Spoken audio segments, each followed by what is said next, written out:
Taurus steady, like you're building, right? And over and over and over again. It's just kind of like a steady flow, right? Steady flow. So let's just keep it going. Then you got. Wait a second now. Things got to change up a little bit because you can only stay so steady so long, right? I mean, people can. It's like a mantra, right? It's like your heartbeat, but your heartbeat changes depending on what you're doing, but your eights, physical activities, your body, and if you think about your senses and what you do and the different things that you do to your senses to calm yourself down, right? But there's the other things to make you crazy, make your heart run faster, to get you elevated, like what we do to our senses, like what we take into our senses and how we alter our moods, our spaces, our environments, our mind. So, but Taurus likes it steady, predictable. Over and over again. Regimen, it's comfortable. So, that's, maybe we'll just keep it that way. I don't show my face. We just got this, what the hell's on the screen? We got these, looks like poppies in the front, and but there's something out in the distance over there. I don't know what those, looks like a storm's coming, but it's pink. You ever seen a pink lightning bolt? Well, you're looking at one right now. So, Taurus doesn't really like those lightning bolts. He just kind of likes things chill, just don't move it. I have it there for a reason. There's a reason why it's there. It needs to set itself and so on, and because of it's rooted that way, and I planted it that way, that we know the outcome. We know the outcome. I'm secure with the outcome. I can relax now, and the fruits of that labor and the fruits of that rootedness will consistently, every season, bring me flowers and bounty and resources, and basically guaranteed fertility.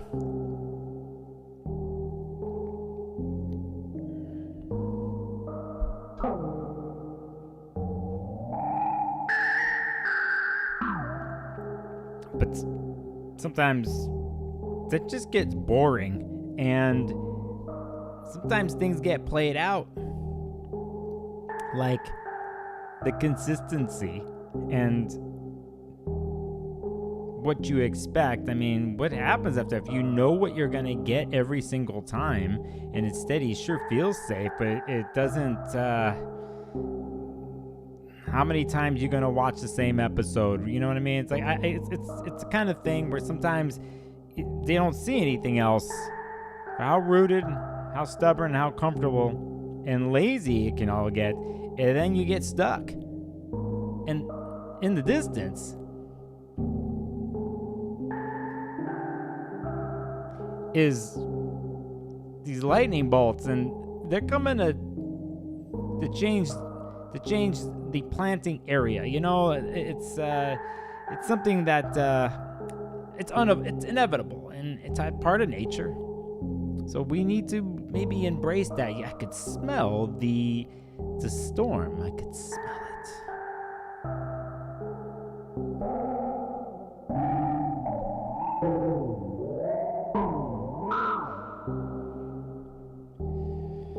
I want the storm, honestly.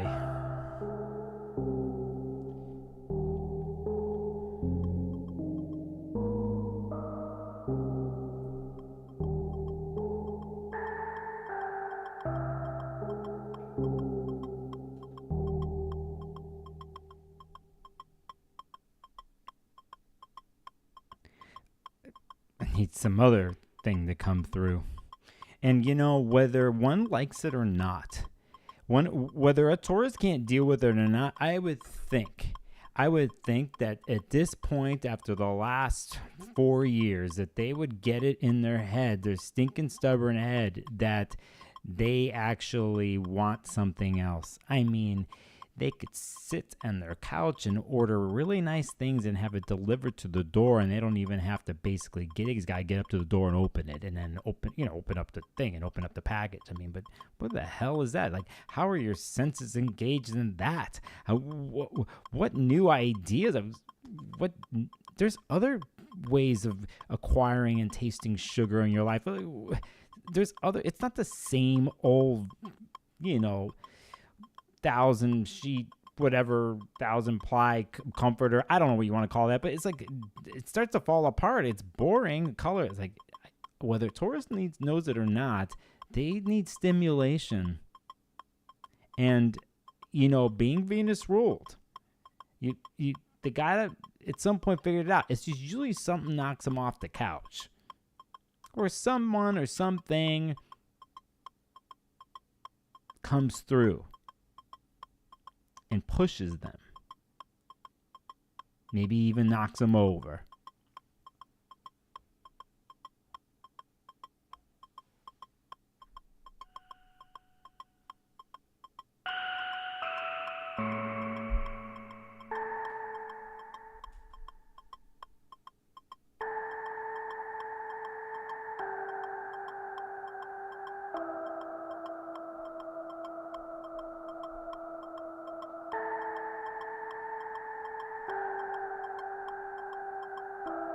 I want to be knocked over.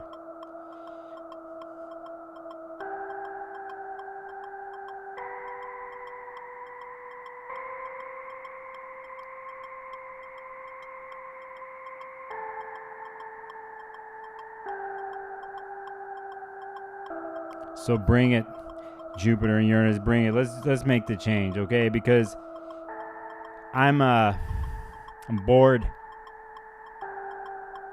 And I want something new. And whether you out there in the Taurus part of your chart know this, care about it, or whatever, or you don't want to let go, doesn't matter. It's coming. It's here.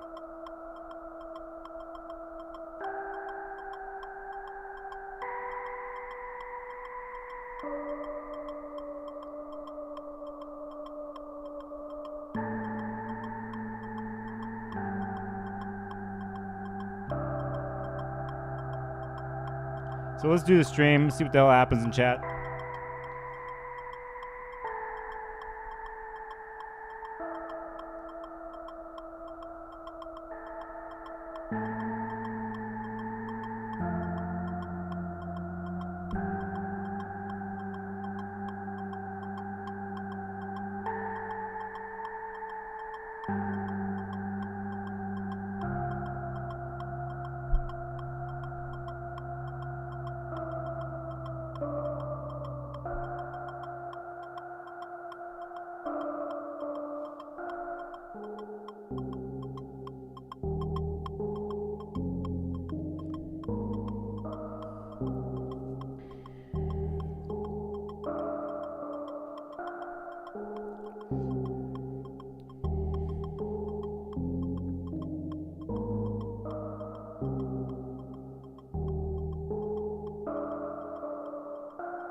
See how the note got thrown up there?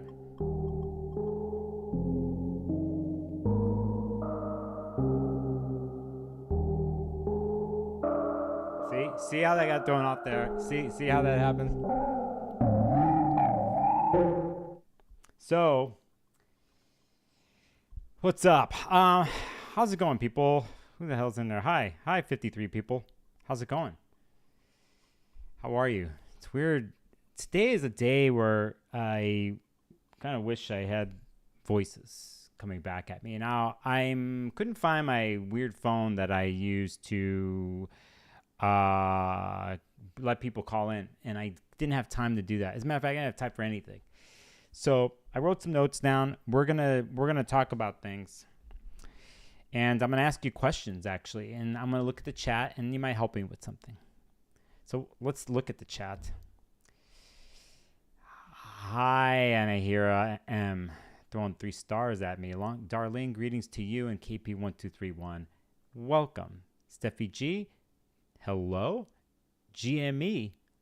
Hola. Scorpion Muse. Welcome. Along with Joe G. CC99. I'm here for the sparkle too, actually. I'm looking for my sparkle. And Palmer Paints. Hello. Joe G. Who else I got? Anne-Marie. Hey, Anne-Marie. What's up from Oahu? What's up? You're a couple hours behind. Greetings. Say hi to the winds for me. And the foliage. Thanks for the, pretty colors. I was kind of messing with that. Mila, hello. Greetings to you. Darlene, hello. Yeah, I don't know what I was saying about the Taurus stuff there. Who else we got here in the chat? Aruna. Hey, I'm seeing some other. Wait a second. Shayla, good to see you multiple times here. Liking sound and vision meditation. Yes, I'm thinking about that, and I'm thinking about some other things here for June.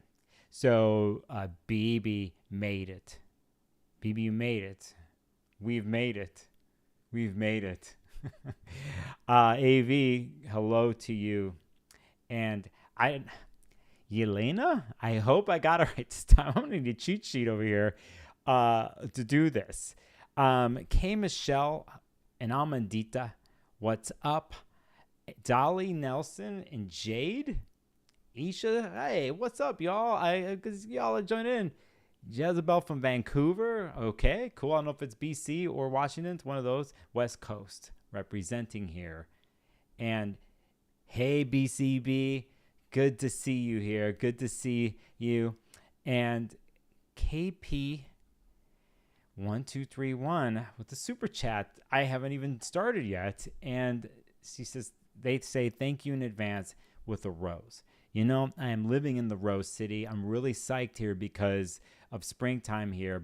Beltane coming up in Portland, in Pacific Northwest in general. Whether you got allergies or not, you have to appreciate the gardens here that just burst out. It's already been happening, but Portland itself is known as the Rose City. It's the only place I've ever been to where you pull over on a freeway or on a rocky freeway and there's trash and there's like a rose bush wild growing. It's just like everywhere. It's pretty amazing, actually. So greetings to everybody here. A little bit of a different stream today because I really don't have anything formal, but I do have some notes. I'll talk about a couple things, bring up a chart, and say some things. And I might actually you'll help me do something visually here up on the screen, and it's going to take chat to do it. So Connie Schiller, hey, best to you also, and welcome here. I think here, if I'm correct, it's 5:49. I have a goal here to be on for another hour and 10 minutes, and that's the max. And I have a reason for this because something that's going to happen at the end of the stream that I'm going to try to do for the first time, and I'll tell you what that is later. So I have not a lot to say, but as always, I can go. Lisa Lynn says, I owe you a pic of my garden. Well, you came to the right stream to say that. So that's good. Gosh, if I had my way, now this reminds me of some other stream that I had some place that people would send me the pictures and I would put them up on the screen of the foliage and plants in their house or something like that.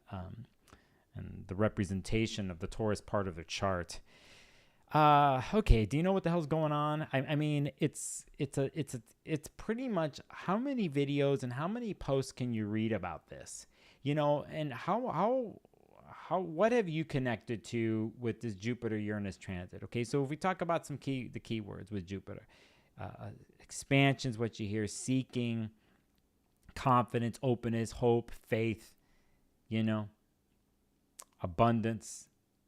You have the Uranus side of things is innovation, change, shock, freedom, independence, innovation.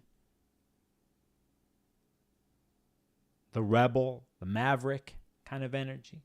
You know, you take those two together, like one can feel inspired here with a new vision. And that's really, in one way, what this is right now, is that kind of theme and energy with a conjunction like this. And at least for today, for the most part, we can, if we can, be optimistic about it and sit in this place, because I don't think it's all candy and I don't think it's all roses. And so with anything in any transit, even on paper, if it's talked about as something good or whatever, it does other things. And you know me, I'll bring stuff like this up, but we have to remember we're ending a cycle right now. I mean, we're pretty much ending a 14-year cycle that started with Jupiter Uranus here within hours, and we start another one here at 7:27 p.m. Pacific, April 20th. For those on the other side of the world, it's on the 21st. But this is what we have going on. I'll try to stick to the good, nice part of it, but I can't help but think too about the things that happen with ideas in innovation, but at the same time, when things are unconventional and something like Uranus comes in and really enhance, usually the outer body is enhancing Jupiter. I think they're going both in the same here. They're two funny planets together. So, sometimes the levity and the confidence and the overabundance is great to have, but sometimes we seek too much, too fast. Maybe not in Taurus, but at least from the resources point of view, from the mundane perspective, we could see situations coming out of this where there is change and innovation with how we deal with our crops, with our food sources, what that means to us. But think about what that means to corporations,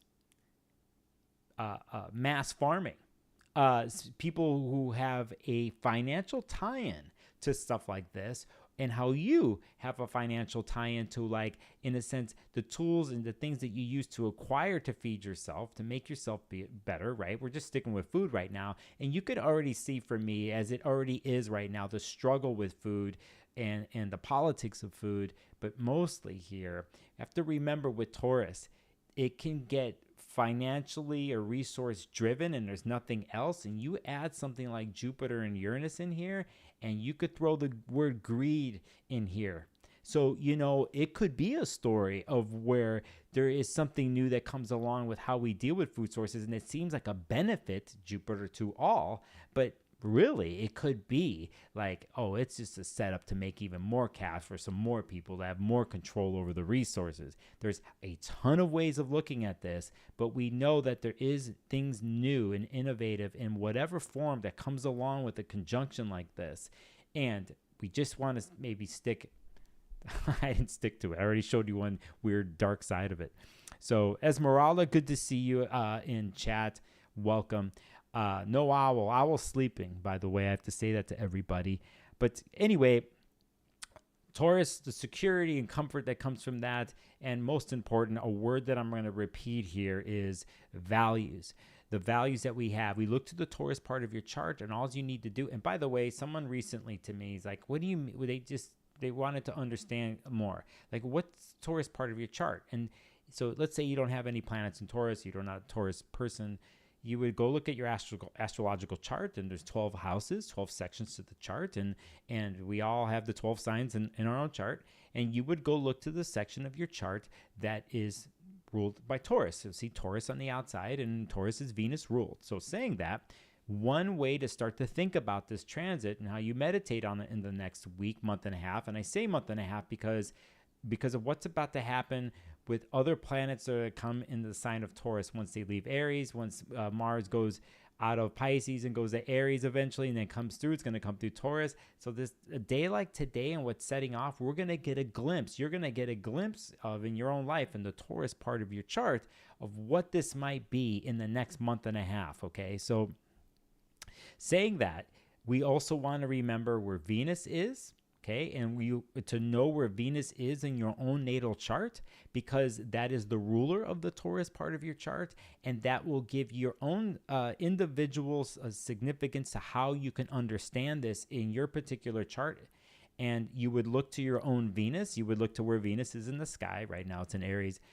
But most importantly, you would look to your own chart to see where Venus is, and then you can judge the quality of your Venus, what sign it's in, what aspects are there, is it strong, is it need help, is it that type of thing. And these are the types of ways in astrology that we can look to say, like, in the beginning, hey, go look to the Taurus part of your chart where this Jupiter-Uranus conjunction is happening, and those are the steps we take afterwards, or the steps you take. And if that is something that, you want to know more about from somebody like me or another astrologer or whatever, you feel connected, you booked a session, you can book one with me. I thought about putting a reading up just on this because I was thinking, not if we're looking at Venus in someone's chart because it's the ruler of Taurus, sometimes we got to go look at the Libra part of the chart too, but I will leave that to the side. So saying that, that's a quick something here of what's, to keep it real simple. And this stream, not that I don't care. I've had a long 2 months and I had a lot go on the last 2 weeks. I'm like, I'm going to go live. I'll just do this. I can't, who cares about finding, having a viral video and shit. I don't care. I don't care. Now I'm going to be real with you. Now you're talking to somebody here who's Taurus Rising. So this is happening in my first house. So it does mean something to me. It's huge. And we'll get to the rising signs real quick here. So saying that, I don't have visuals, but I'm going to make it, and you're going to help me do this. I want to say hello and greetings to Maximum Rising, who's already said their 7th house of relationships. So I'm not going to say what their rising sign is, but for testing you watching, if Maximum Rising is saying 7th house of relationships is their Taurus house, what makes their rising sign? What rising sign are they? And I'm not outing you, Maximum Rising, because we all can figure it out. So Watkins Cat House is saying Venus, Pisces, 2nd house Aquarius. Interesting. That's where their Venus is. And Danny says, hello, Taurus Rising 2, Venus, Virgo. Okay, cool. You all are talking about your Venus. Maximum, I told my client about you today. I hope it was good. I have to say that. I just got to say that.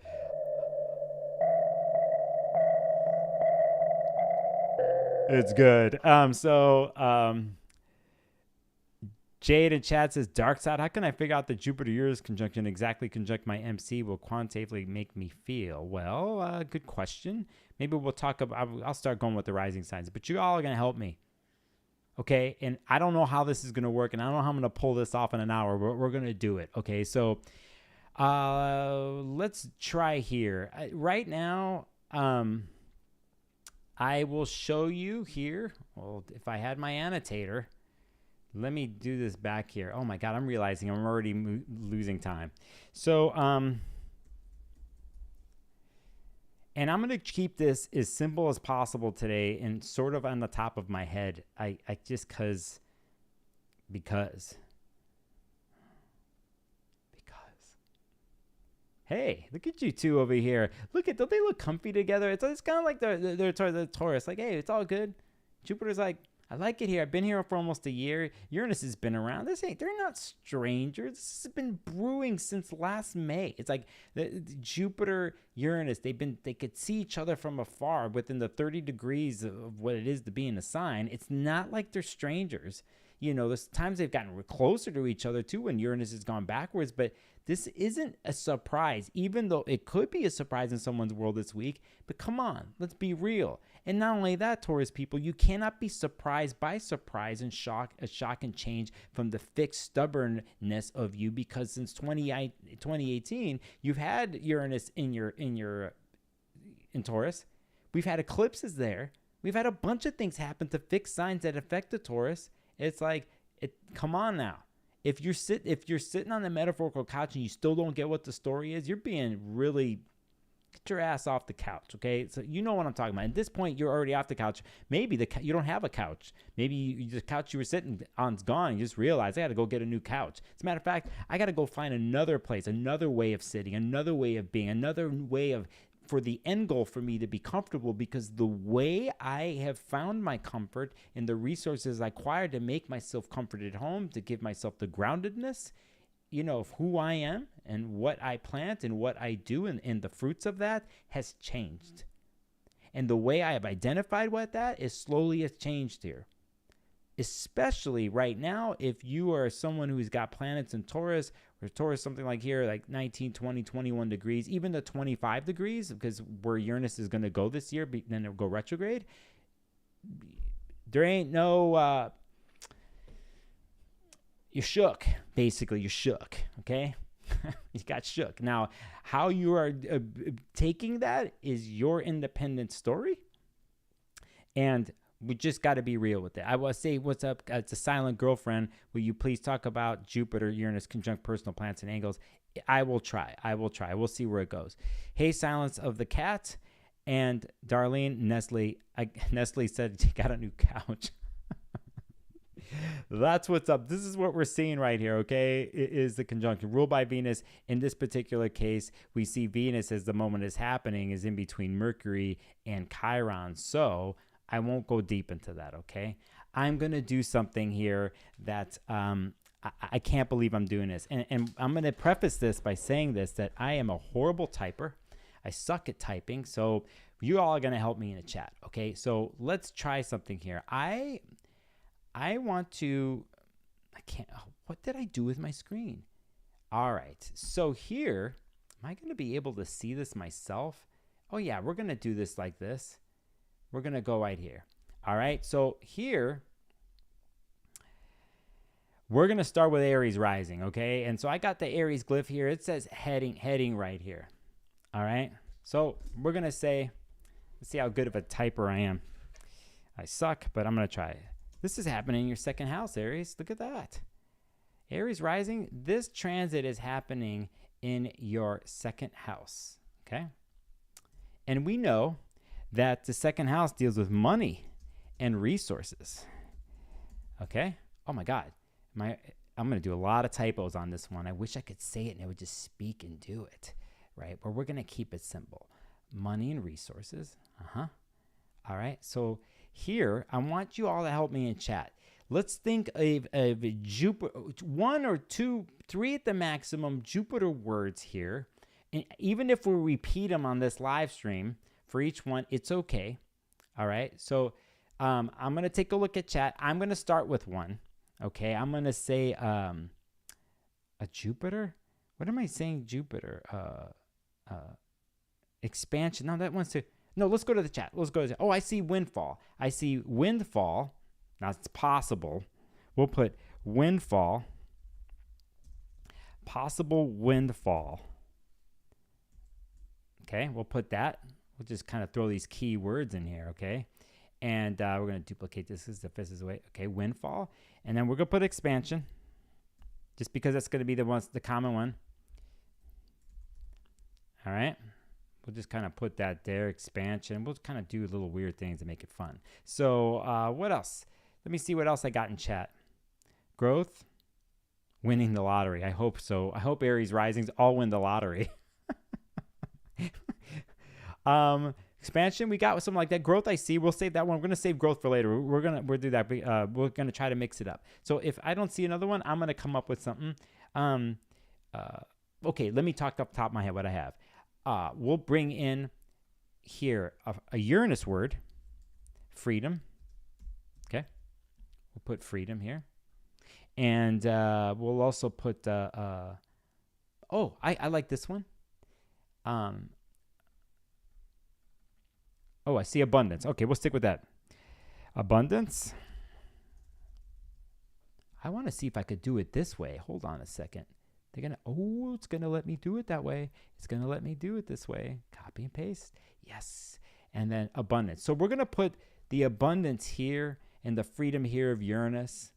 And what I was thinking here about, we can't forget the idealism of Jupiter here. So for your Aries rising here, there's changes happening in the way you would deal with your second house and what second house is. And at first, I would think it comes with a vision, something ideal that you would like and the changes that you would like to make in your money and resources house, right? So a possible benefit from that is windfall, possibly. But first, before that is the vision in itself. And so if that vision is, you see a different way of abundance, it can bring abundance. And the expansion of your vision of how you look at your second house is kind of a catalyst here, catalyst Uranus, a catalyst here. I'm seeing some stuff in the chat. I'm going to get to it. But a catalyst here for how you view, at least, how you envision a way of your second house functioning when it deals with money and resources and assets in one sense, okay? So the freedom in the exploration of this vision, Uranus, is kind of a birthing point here, okay? And I'm also going to say something that is sort of connected to this, okay? And it has to do with what has happened with the eclipse in your first house here recently, and what is even, you got Venus in your first house right now. Think about this. Right now in the sky, Venus is in Aries, and it's ruling this conjunction that's happening in your second house. So for you, Aries rising, it's not just your second house. Your first and second house are connected right now by these transits. So we look to Venus in your own chart, but we're going to look to Venus in Aries here. So a lot of what's happened since the eclipse has to state with what you need and what you want and how you relate to the world. You, Aries rising, relating to the world, your rising sign. And Venus being right there right now rules this, in a sense, temporary second house action. And what is, now that what you envision for yourself and how you want to be in the world, what tools do you need? What resources do you need to help you acquire and to start on that vision? So it was started with Aries rising, and then now this Taurus stuff is going to help you start to put it into form. A word I'm going to use a lot today is form. So that's a quick way of doing it. I wrote freedom it can bring with recent eclipses and the nodal story. What is, and you guys, it's going to be really hard for me to do everything in chat because I just realized this, but I'm going to say, what is your ideal scenario when it comes to money and resources? Okay. And if you don't know, start thinking about it. Could there be a windfall? Yes. Now, I will tell you the other side of this. You could get the windfall and start the project, but you have to expect while Uranus is in your second house until it goes into Gemini down the line, that money's going to come in and money's going to come out. And I think this has been happening since 2018, but you have to expect unexpected stuff coming in and out. But with something with Jupiter here, we have a shift in it because you get to make a shift in how you want to change the story and how you want to change the vision of this, okay? So I'm going to keep it real simple here with this one. That is for my Aries risings. We're going to see expansion and abundance with money and resources, the freedom to envision this, the freedom to think about what the ideal scenario is. Is there a windfall? I think there could be, but one has to be real with the current situation. But you got an extra thing going on for you, Aries rising. The eclipses and the nodal stuff that's happening right now, I think is already giving you, if you haven't had the sense of, I must do this now, I must take care of me, and I go first in my relationship to the world or with people, whatever, with Mercury retrograde being there and stuff, this is a great time to state it out loud. And if you haven't, state it to yourself and connect it to here. Okay, so that's what's up there. I'm going to do my best. Bardo Teachings, I see you there. And Uranus equals clowns. Bardo Teachings said magical circus. Okay, dude, this is good. So I'm going to go. I'll do my best. All right, let's roll. Let's go. What are we doing here? We're going Taurus Rising, right? So Taurus Rising, guess where this happened? It's happening in your first house. Lucky you. It's huge, actually. This is huge. My Taurus Rising. What's the first house rule? We're going to say, I'm going off the top of my head. This is a good test for me. Come on, Nicholas. Jeez. Self, right?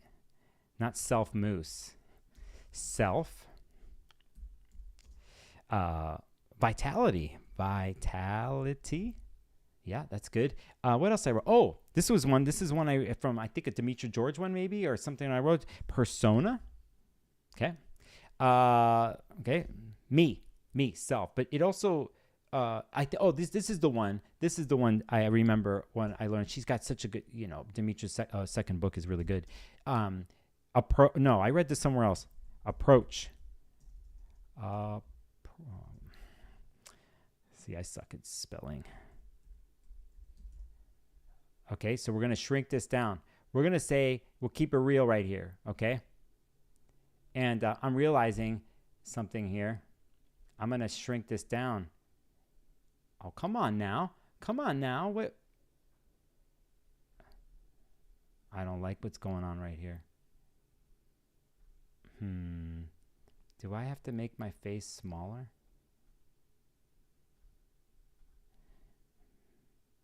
Nicholas, your display capture number 2, and you're gonna go like this. No, no, and you're gonna undo that, and you're gonna transform that, and we're gonna make this a smaller thing like this, and then we're gonna go like that, and then we do it like this. And so first house is here now. This is an experiment. I'm doing this on purpose because it's happening in my first. So okay, Joe Boo says in chat, body and identity. That's a good one. We'll just put body and identity. We're really doing house definitions here, but identity. All right, so come on, help me out here. We're going to use a different Jupiter word. I'm going to say here that I'm going to start with this. The quest here, the quest. And the reason why I'm saying this is the quest that Taurus Rising is on now because of the world being shaken up. What is the quest? You know, it's like if you were to rise out into the world and how you as a Taurus Rising view the world, how you engage with the world, I am thinking about the new quest. Let's just put it that way, okay? And here we have self-identity, and then I'm gonna go with what chat's telling me right here. Oh, geez, let's go this way. I gotta get used to this. We're gonna duplicate this because I saw something really good in chat. And I said we're gonna put, what do I value about myself? That's a good one, by the way. It's a more modern way of thinking. The new quest. What do I value about myself in the world? Okay. And Uranus. Okay, I'm going to make these small. I got to make them small to fit. Okay. And for me, I'm going to add my something here. I'm going to write seeking a new vision to engage with the world. Okay. And if I'm missing you all, I'm missing you. That's the thing. Now, remember, Jupiter deals with, in a sense, one's code and law sometimes too, but in a law that someone lives by, like their own personal truth. So here we can say, I almost said personal Jesus. You know what song I'm talking about. So, okay, so saying that, we'll say the personal truth in the world. You know, what is that? And how they're engaging with the world is their personal truth. And someone in chat here was bringing up religion, and it could be in that sense, it falls into the sense of what one lives by, what they're guided by, right? So Rachel in chat says, embodying new wisdom, okay? That's a good one. I can't put everything here, but these are good. I'm looking. But again, how you are going into the world is changing here. And as you being a Venus ruled person, definitely for you, Taurus Rising, you know, what is this for you? What is this? And look to Venus in your chart and wherever house that it's in or whatever to start to define this and how you want to do this. Uranus comes in, is a change maker and sometimes a surprise to bring something innovative. And it's like, are you the innovator? And if you are, the outward packaging and your vitality and self, your physical self actually too, is in play here and how you engage the world. So, you know, you could start with your actual body and your vitality and energy, and you need to gauge this, right? And also too, from a more other end of looking at yourself in the mirror and being like, you know, I value myself. I value my worth in the model. This is what I'm worth everything here. And I take that and I put that out into the world. And so there is something new here. I'm not going to say a recycling thing, but there is some sort of composting that has happened here. And it's something that's coming out of the compost, basically, of yourself. And so can you look at yourself in your own way as like a new Taurus Rising? You know, the rebelliousness part and that energy, but to take it into a quest of how you engage the world with your own personal truth, but is reflected through your vitality, yourself, and your body, and how you identify with yourself and how you identify yourself in the world. Okay, so that is a quick one. I can't catch up with everything in here, but I know you guys are learning from each other in the chat. Gemini Rising. What's happening here? Oh, this is an interesting one. This is going to be an interesting one to talk about because Gemini Rising, this is happening in your 12th house, okay? Now, from the classical point of view, man, this is a hard one because we're dealing with the 12th house stuff of isolation and sorrow from the classical end, enemies in a sense, confinement. Now, from the old school point of view, we're dealing with what they call a Caden house. It's really hard. It's an in-between place house. So in a sense, things aren't strong there. And so, I think the eclipses that happened several years ago for you Gemini risings, you had to deal with some of this kind of stuff already. And for me, I wrote, I'm not doing the best job with sticking with what I want to do here, but we're going to keep going. I'm going to look for another Jupiterian thing. And it's actually, what did I wrote here?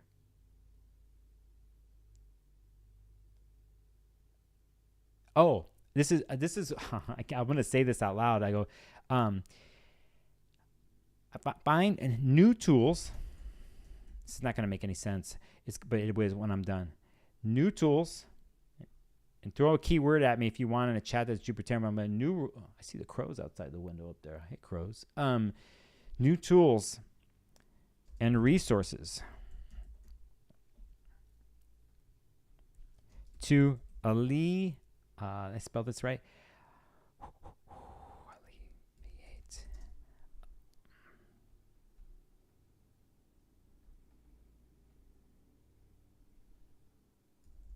Sorrow.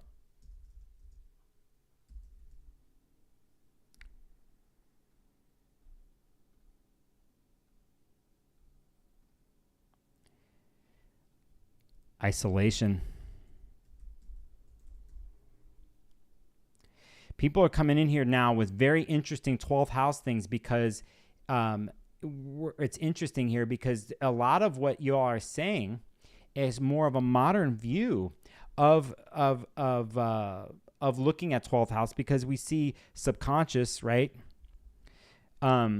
Subconscious and transcendence. And, in the weirdest of ways, this is a more modern view of 12th house.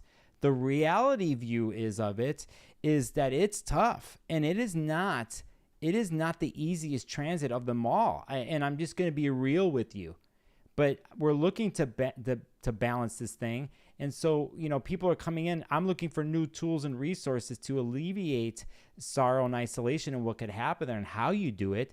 But the subconscious and transcend, these are more ways of we're dealing with what happens in solitude and what happens through meditation and through contemplation in the 12th house. The more modern view it is, and one could transcend. And those could be the tool, the way you sit in contemplation, the way you sit in those places that deal with sorrow and confinement and illness.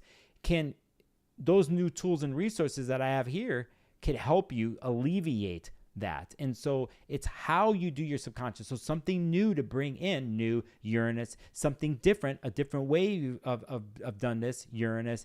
But in the end, that it sense renews and brings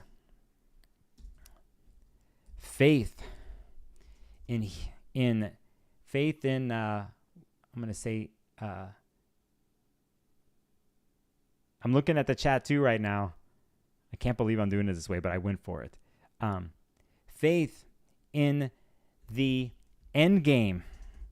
And what I mean by that is that you'll get through it. So that the faith that gets you through the hard times. And if it's actually, someone, we got to remember with transits, it's not necessarily happening to somebody sometimes. It's around them. It could be people around you that are reflected in this because we're dealing with Venus ruled house. It could be, depending on where Venus is in your chart, this could be reflected in another person that's going through this. And then the tools you help bring in or how you are the person that's mirroring that. There's many different ways this can go down, and it could touch upon things within your own subconscious, your own what's inside you that deals with it, with situations outside of you. So Silence of the Cat brought up something here about Saturn being in its joy in the 12th, and this is very interesting because when we go to the next house, then I'm going to bring up something else with a different planet that's in joy for the Cancer risings and for those who are studying that stuff. So CC99 says using emotions to facilitate change.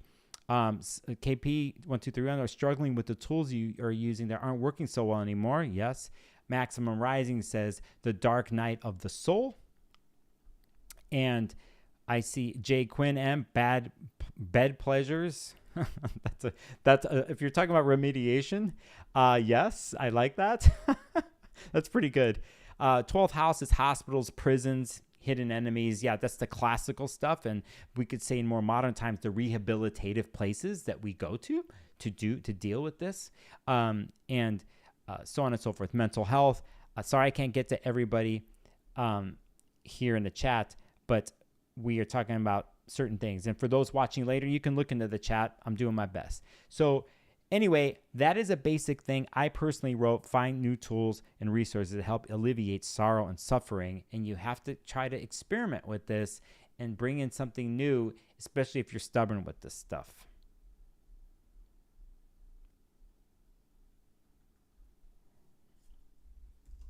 Cancer risings are dealing with 11th house. I'm going to keep the text smaller here because I get more stuff to.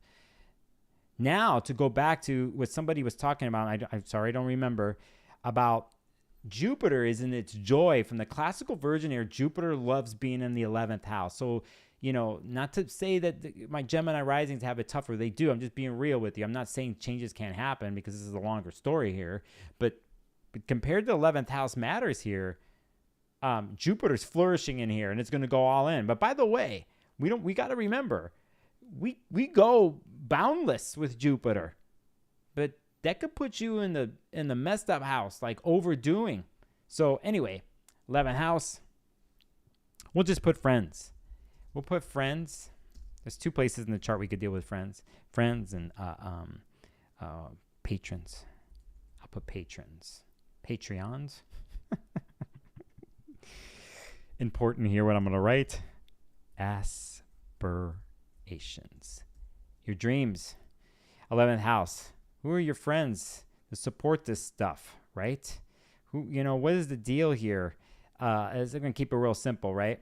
So we'll duplicate that. And so belief is definitely, I'll put belief here from a different point of view. It's like, in one sense, your belief, but who believes? Spell that right. Who believes in your dreams? Right? We could say that. Who in your friend groups or those who support you, who believes in your aspirations and dreams? And are they, let's be real. Sometimes these patrons, they're a source of the resources for someone to elevate one's vision and aspirations, right? So, there's something there. Now, the Cancer rising being ruled by the moon here, it's digging this. But when we think strictly from a Taurus perspective of what the practicality is, living through Venus in the senses, it's like, what is the environment that is, in a sense, supporting the community or the community that you're in for your aspirations and dreams to fulfill themselves. Okay, so let me take a look. Silence of the Cat. I could tell how you're trained. Silence of the Cat. I could tell how you're trained. Alliances. I already know what you study and do. So like-minded connections, says K. Michelle. And community. Belief could also be 9th house, which is true, but that's why I wrote who believes in your dreams if we were going to say Jupiter. Okay. We could say that. We're cheating a little bit here. Right. So but at the same time, it's not just that though. It's the sometimes the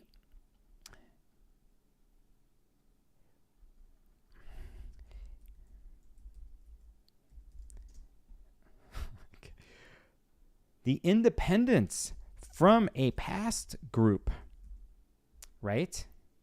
So you were involved in some other groups where you're entrenched in certain ways, and there's a break-off that happens within the group and the community that can happen in your 11th house, and that something changes there, that maybe you leave a certain community or break off, or a new one comes into your world, or you have both. So I just wanted to put that there, independence from a past group community, but so on and so forth. That's a good one. What did I write here? Aspirations are amplified. Okay. We'll put aspirations are amplified. Why did I say that?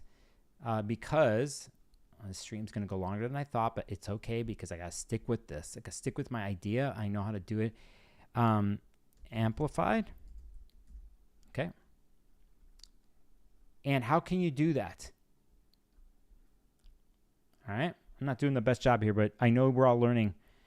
So that's one way. But most importantly is the amplification, Jupiter, of your aspirations. This is great, right? But we also want to be real. So there could be a gut check here that happens here, that the surprise and shock of things is like a sudden a leaving of a group, or sudden people coming into your group to help you out. At the same time, those who you thought maybe were supportive of you in the past, they're all of a sudden gone, right? How do you deal with that? Now, the other way to look at something like this is basically like to not just it's in our thoughts and belief, but how we would put this into form. Somebody right now, the Cancer Rising, let's say, is starting a business, and they are starting a new IG profile, and they're looking for some fundraising or some support, right? So they start it there. So they start a Patreon or they start a Substack.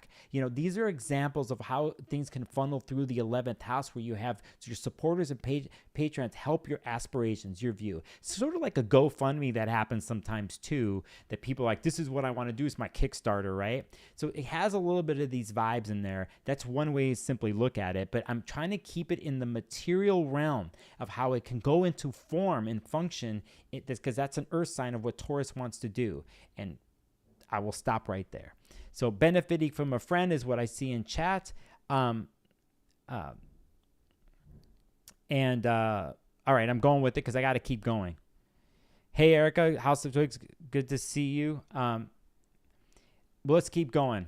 I know this isn't everything. I'm doing this differently because, to tell you the truth, I was effing bored coming up with a live stream, and I'm just like, we already know. If somebody's new watching, you can learn a little bit here, but you get a reading from me or somebody else, or you ask the question. I just didn't want to. I just needed something different. It's me being. It's all an experiment on this stream. It always is. And if I don't do that, and if I don't do the experiment, if I don't actually deal with my Mercury, Uranus in my chart and take care of this, considering what is happening today in my first house, if I don't follow this, then I'm going against my code and my belief of the reasons why I do this channel and why I'm an astrologer, why the hell I'm on YouTube. Because if I don't follow this, and if I'm sitting around and if I'm like, I don't fucking even want to do a stream. I didn't even want to do a stream. I'm way tired. I have a lot of stuff going on right now. And so I'm like, I just want to take a break. I just want to take a break. But I'm like, no, don't take a break. But then something came to me. I'm like, no, you could do whatever the hell you want. You could shake it up yourself. You shake it up on every stream anyway. Leo Risings. I'm not going to put the house things per se. I'll just do I'll do a couple. I'll write this. Achievements.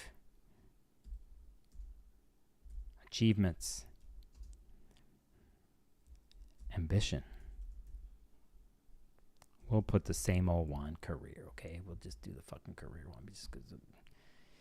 All right. Timothy, I see you in chat. What's up, Aqua Gem? GME. In case I didn't get everybody, Bardo Teachings. I just want to go, Bardo Teachings, the 11th house, esoteric studies could apply, yes, for those coming from the more Hellenistic classical perspective. Or that's 9th house, by the way. We're talking about 9th, but we're in the 10th. So Leo Risings, listen, you had Venus retrograde go through last year to affect your ascendant. You've had major stuff happen at the top and bottom of your chart the last several years.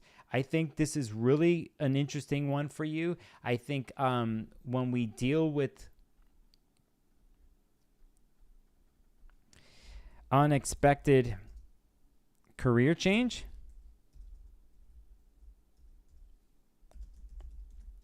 one that you make it happen, could be.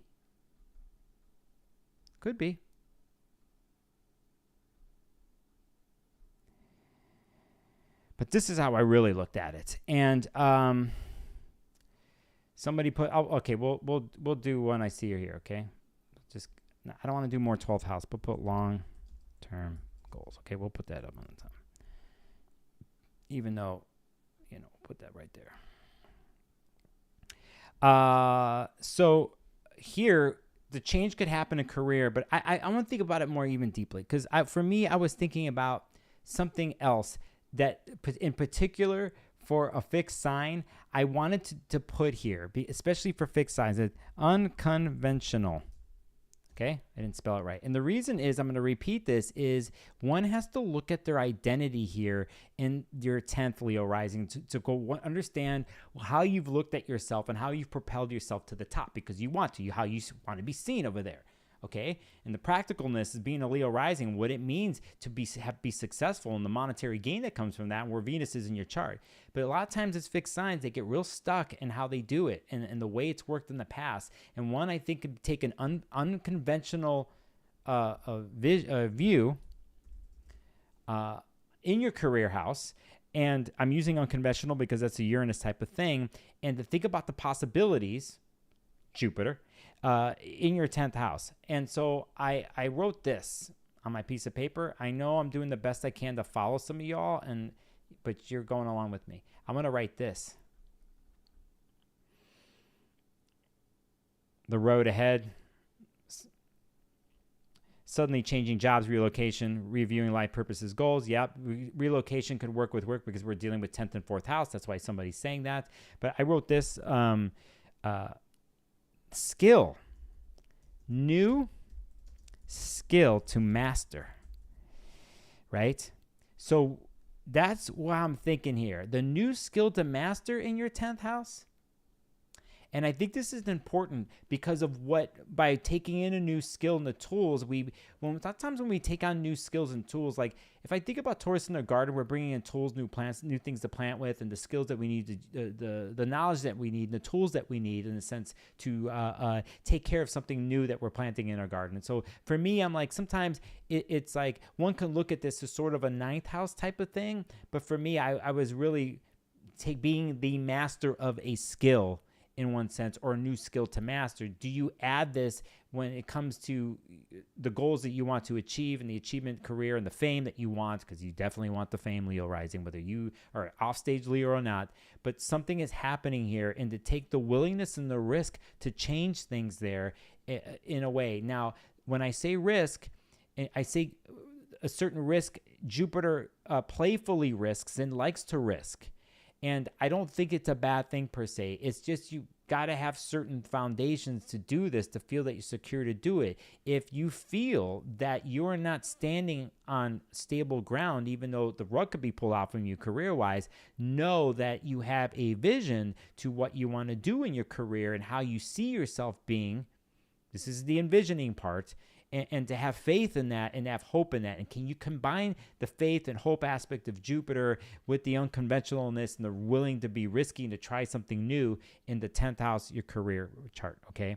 So, again, if you're going to throw some words at me, throw some Jupiter or Uranus words at me. I know you want to throw 10th house stuff out at me. I mean, house things, but okay. We halfway there yet? No, I'm not writing Virgo Rising. I'm just wasting my time right there. 9th house. All right, let's do 9th house. 9th house. Now, we're talking about Jupiter. We're talking about aspirations, talking about higher education here, stuff like that. So we'll do whatever. So, all right, I wrote a word here. Give me a Jupiter word that we haven't used. Okay? Because I'm going to throw one right now. Okay. Like I'm working this Canva, baby. Pilgrimage.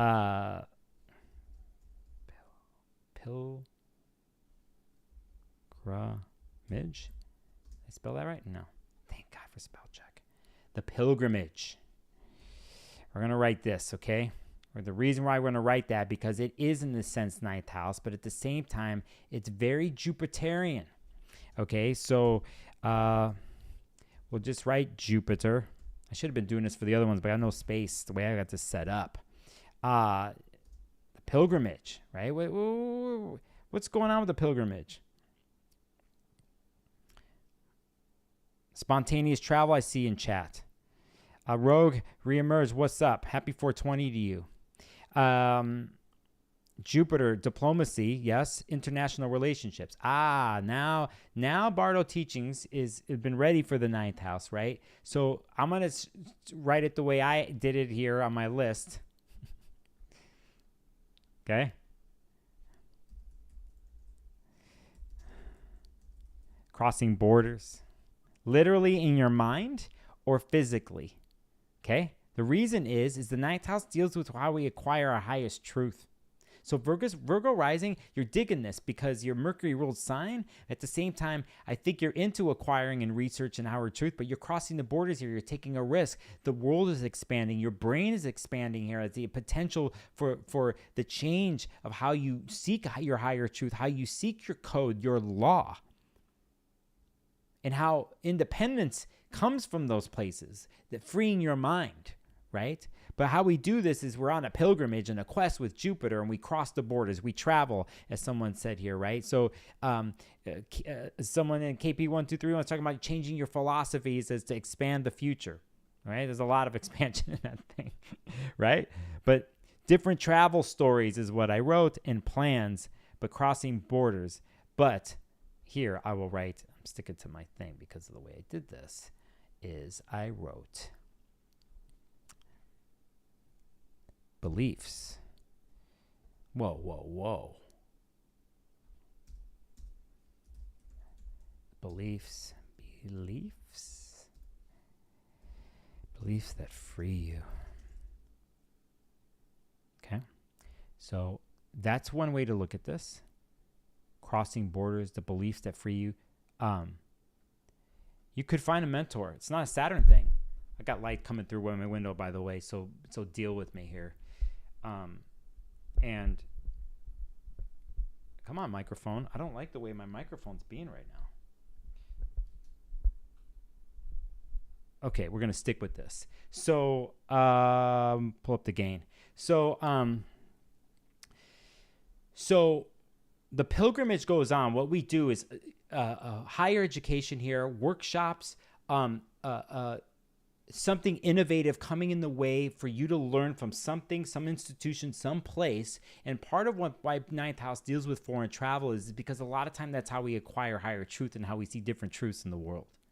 So from the practical point of view of Taurus, of how we want to give form into that. So I'm actually going to suggest taking a class. And if you're thinking about it and you have a mentor, you go do that. Somewhere where you can exchange truth and learning. And by the way, astrology rules this house, 9th house. But we also want to know and understand, and this is the word we haven't used yet, and is the taste of it. So if you could take this word for all of what we're talking about from a very practical sensory point of view. How does it taste, right? How, when you are going to take the class or you are going to go seek the knowledge, like what does it feel, taste, hear like to you? What are your senses telling you? You could say this to all the houses here. But if we're keeping it real simple, it's like, you know, the taste of things, the flavor of the knowledge, the flavor of the philosophy that it is and how what you want to incorporate. But if you've been called to something, now this is another way of saying it, I'm called to something. It's like, what is the call, right? And if you already know what this is, what pilgrimage do you have to take to take the call, you know, to make the call? And who is it, and what form and place, and do you get on a plane? And do you cross the borders?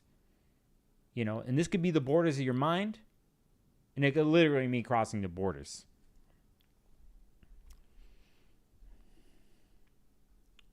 Got to keep it simple.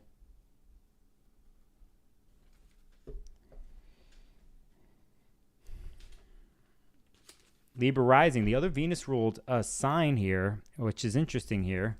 So we're dealing with the 8th house. How am I doing on time? Because I'm going to do something at the end of the stream. Oh, shit, man. Libra, this is a weird one. We're just going to I'm going to put something in here. Really simple. Gains and losses. Because 8th house on a simple way, because I'm not going to sit here and do 20 keywords for the 8th house, okay? This is what I want right there, like this. Gains and losses.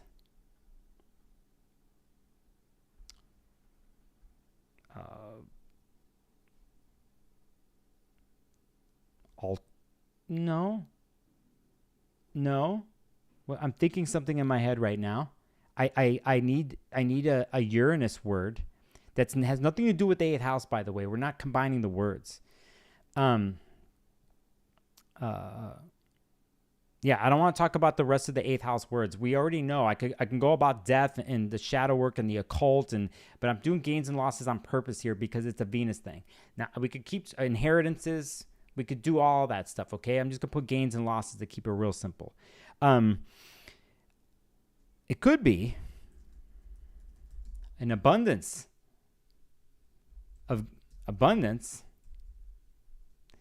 of resources. We'll put shared, right? All right, shared. Okay. And you're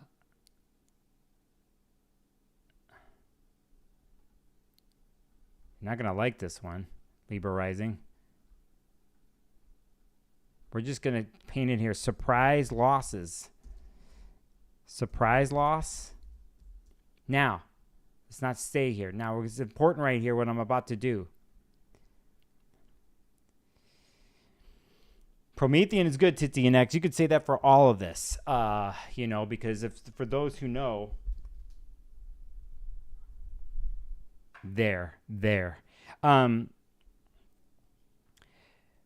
Is a Venus-ruled sign, Libra Rising. This is very important because this is in a sense connected to your first house and 8th house. So it's kind of a weird relationship between the two because they're not seeing eye to eye. So this is very important for you as a Venus-ruled person to understand where your Venus is in your chart and to know what's happening aspect-wise with this. Because it's ruling your 8th house and you're going to get a clue on what this is. But a lot of times it's how we're dealing with shared resources, stuff we're tied in resource-wise with people. And the gains and losses. Things can come in and out really fast with Uranus there, but you're used to this since 2018. But with Jupiter coming in here, there could be something new coming in that actually helps you with debt and your assets, your shared assets, and the fear that you've maybe had in this area in your chart because of the adventure you've probably been on the last several years. Now, the key thing is to have a plan and to envision a plan with something like this. And what are the resources you need to do to support your plan? Now, on a deeper level, this has to do with your value in these areas, right? So hold on a second. I gotta do something. So basically, to understand what you're worth, how much you're worth, right? And how that can play out in situations that are 8th house, that are situational, like your shared resources, or something happens. There's a windfall that comes your way through an inheritance or something like that. And how do you deal with it? How do you handle it so it stays steady, right? So it stays steady and consistent. Because easily things can come in and out of here, okay? Now, I'm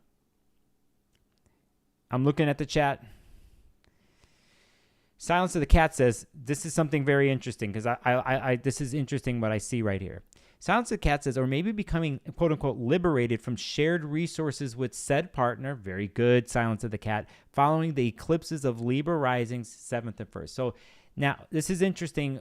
This goes back to the Aries risings, by the way, that what Silence of the Cat is referencing. Because for the Aries risings, we know this is happening in your 2nd house, and I mentioned the eclipses and stuff happening in your 1st and 7th. Here, what they're saying is that that because of the eclipses happening as a Libra rising, your relationship house Aries, there's switches and changes going on there. But what could happen in relationships, and if you take it further, if you're in situational stuff in relationships where you're tied in asset-wise, you could see the dynamics here, but there's something coming in to change basically in your 8th house with this.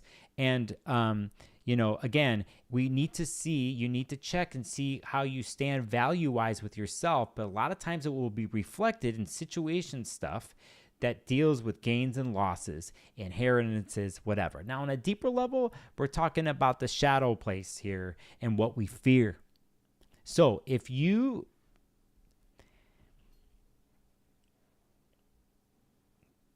believe in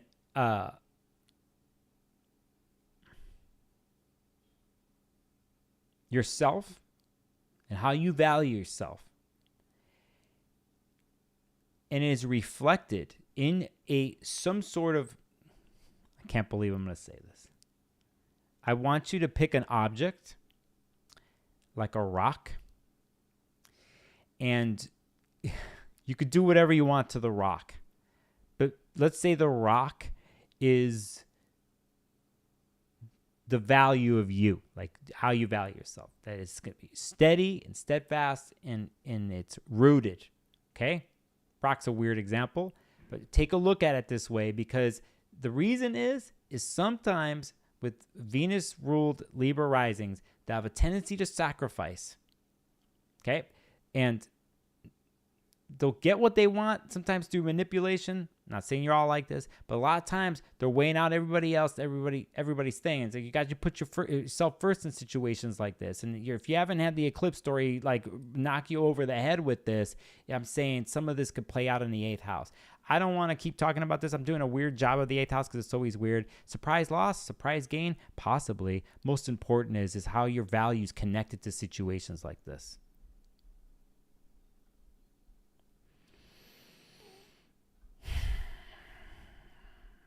This has turned out to be the weirdest stream. I'm going to regret this one in one way because I'm so critical of myself at the same time. You got to take risks. 7th house Scorpio Rising. Holy shit. You guys, man.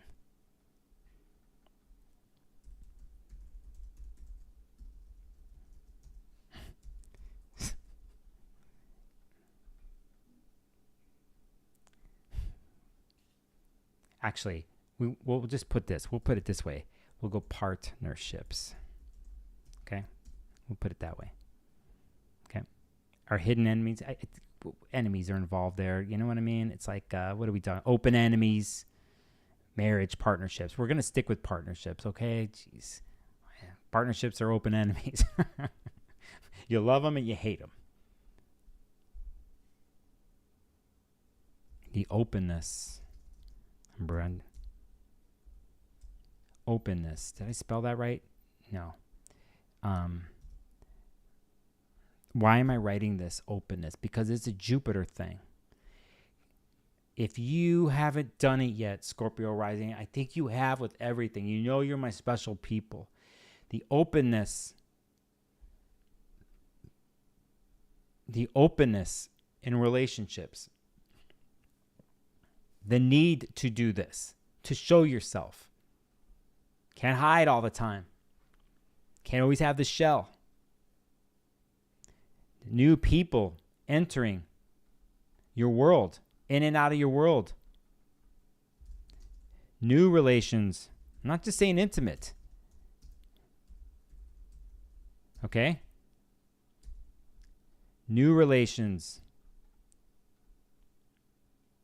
And I hear Em says open relationships. Okay, Michelle. Freedom in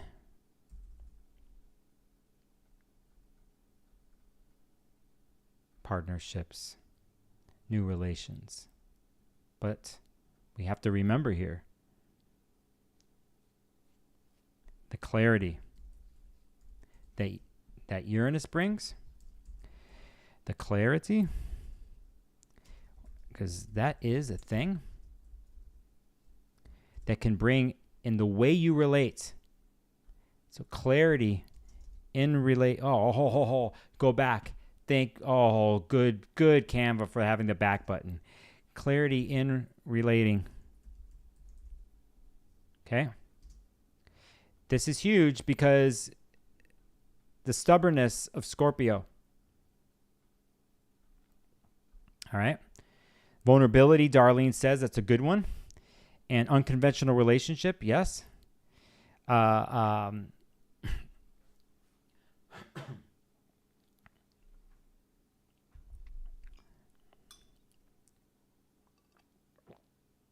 Yasmina, good to see you in chat, by the way. Yasmina says they also have full moon in first house a couple days. Yeah, 4 degrees. It's on Tuesday.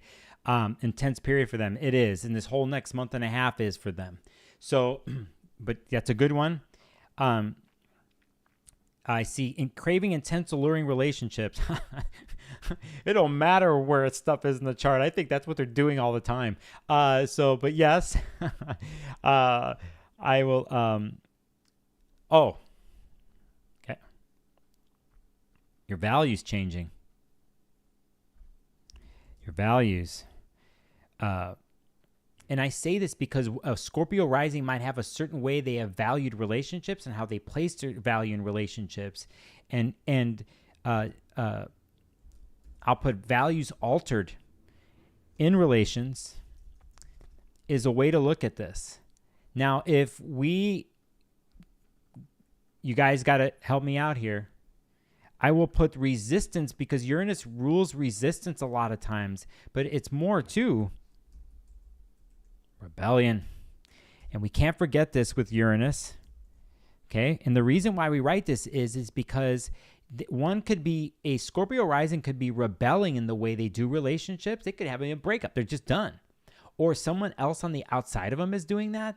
Or on a deeper level, when it comes to the value systems and relationships and how this is going, how they're doing Mars-Venus, this is reflected with a change and rebellion and I got to do it differently. I can't take it anymore. And usually when it deals with fixed angles, they get to a point where they burst. They're the signs that deal with the most tension in the zodiac. So they're the most stubborn. And a lot of times with something like this will really rock their world. If you haven't figured it out, Scorpio Rising, the last couple of years, you know I've worked with you. I've made special videos and comments for you. At this point, you have to ride this and take the inspirational view. And it requires vulnerability with yourself and with other people. And if you really want the passion and depth that you've always seek in relationships, to have your thirst quenched in that way, because your way of riding the edge of life is like you have to show something different here. And you know, a lot of times because it's the seventh house of other, it will be reflected in somebody on the outside of you testing you this way or showing you the way, and maybe you meet them that way and you take some of that language and that openness that it takes and that innovation in relationships from the way you've used to do them, and you incorporate it into your world. Now, take it easy, because once you lock in on something, I know what you do. But we want to break free from old structures relationally here is kind of the thing. Okay, I'm not doing the best job here. What the hell did I write? Experimental ways of relating. Somebody talked about open relationships. I'm not telling you to do that. But once we are vulnerable and we open, like Ishael, or I can never get your name. It says constraint and bonds. That's good. Lisa Lynn, good to see you. I haven't even looked to see how many people are in this stream. Okay, so, and all right, I got to get to this. Let me stop right here because we have GME. Thank you for the super chat you threw in here. GME says, thank you. I can like super chats now. I appreciate the donation. Thank you for doing this. I'm running over time, but it'll work just fine because of what I'm about to do to everybody here. I got a long ways to go. No, I don't got too much more to go here, but I want to do that. I want to say Canada Dry. Greetings, tribe. Thank you, Canada Dry, for the $10 super chat. Gonna like that one. I gotta remember to heart these because I can heart these, and I could do stuff like that. Thank you, Canada Dry. Ginger ale. I got raw ginger, though. I should start chewing it on the stream, but then you're going to see the weirdest facial expressions. It's interesting here where I'm seeing the last comment with Maximum Rising, because they're the ones who mentioned that they have this, and they're saying use discernment and trust my intuition. And that is a great way to look at this here too, because of in it. But we got to be real though, that change and innovation and surprise that happens with Uranus in combination with the amplification of Jupiter, it can really rev something like this up. But when it comes to the vision of things, for the way the outlook do you want in the future of your relationships, have you made the changes in the last so many years? And here you can start to believe and have faith in the possibility in the types of relationships that you want in the future of your life. That this is a moment with Jupiter, Uranus here, right? The possibility. And for a Scorpio, cynical Scorpio risings, which have a tendency to do depending on where their Mars is in their chart and depending on what they've been through to the edge and back in life and death and relationships their whole life, depending on where they stand, is can you find the envisioning and can you find the belief and feel lofty in a good way about this?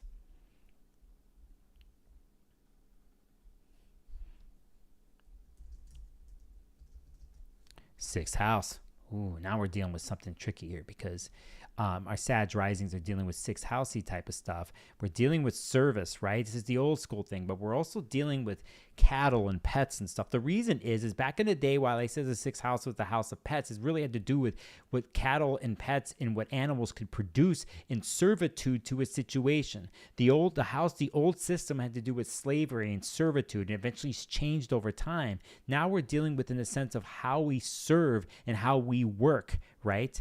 So I will put regimen, guys. Routine. That's not the way. That's not the way. Help me out here. I don't want to do house words. Sixth house routine, and we're gonna put illness here.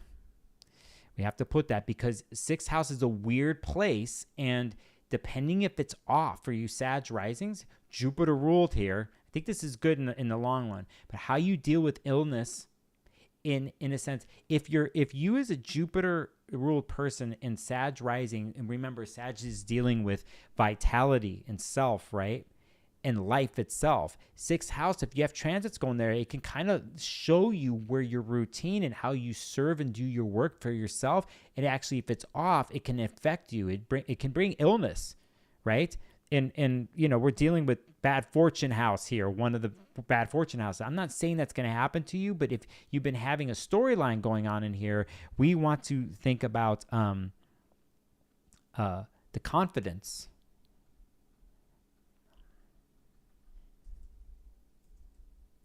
I feel like I'm using the same words. The confidence in routine.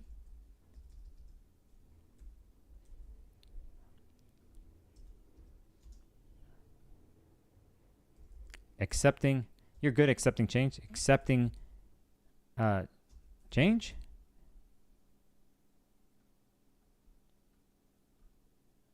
I didn't write this right. What the fuck am I doing? Help me out in chat here. Working with or acquiring horses or cattle. And here, yeah. Chores, change in how you're being of service is a very simple way to say that, K. Michelle. Very good. Silence of the Cat is just describing sixth house stuff in chat, saying sickness, servitude, toil, and trouble house. It is, but we want to be careful here because of Jupiter there in one sense. So we have to be careful not to overdo.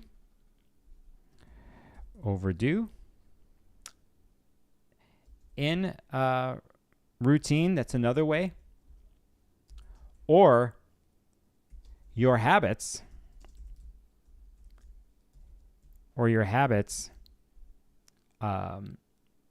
Are exaggerated.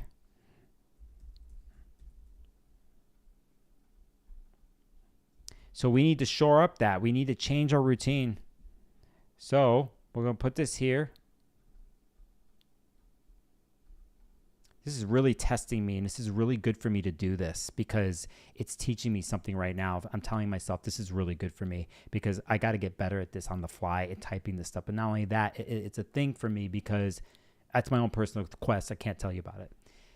It's just something. And I did it on purpose to have the breakthroughs while I do the stream. It's a pure experiment. I don't give a shit if people think I don't know what I'm talking about or not. I don't care. So we want to be practical in our daily duties. Okay, Sag rising. So there. Okay, I should make that bigger and make this smaller. It's like exaggerated. I make this bigger. Okay, so Devin, hey, how are you? New routines or ideas of spiritual practice. That's a good way to do it. Like yoga is a spiritual practice, meditations like that. So Jupiter, as Devin's saying, to bring in something new, a sense of hope of meditation, but we do it through routine, a series of steps, a series of poses, a series of mantras, whatever is an example of how we deal with something like this. Also, keep your feet rooted to the ground. We still want to stick to the Taurus perspective that, in a sense, maybe it is a yoga ball that you lay on or sit on. You get certain material practical tools that help you to do get you through your daily duties and your daily work every day to keep things aligned so we don't fall off to illness, and we support the vitality of the first house. So sometimes, let's not forget some of the tools that we bring in are very Uranian, which is something we haven't talked about. Future oriented stuff here, and I'm going to at the end to sum it up. But a lot of technology is ruled by Uranus in the sense in the modern age. So it's just like, what can you bring in? What can you bring in for all these? And you can think about it from a technological perspective, but I don't want to lose the organicness of Taurus, right? So Capricorn rising.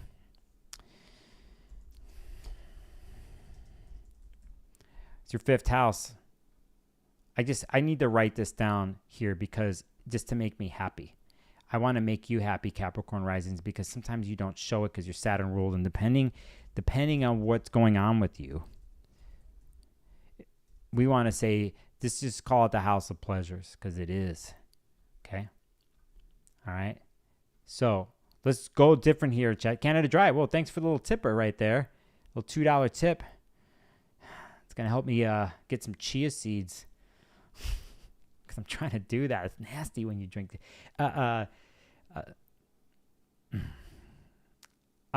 Capricorn Rising. I'm catching up with chat. All right, Cap Rising. Hey, winning through gambling in a hearing. Yeah, I'm not going to tell you to go to the casino, but you could. But new ways of creation. Okay, let's start there, okay? We like this. I haven't had an exclamation point yet on this stream. So we're going to put that there. We're going to just put you there. We shrink you down a little bit because I don't mean to shrink you down. And then we're going to go, what else? Talk to me, people. We're going to say,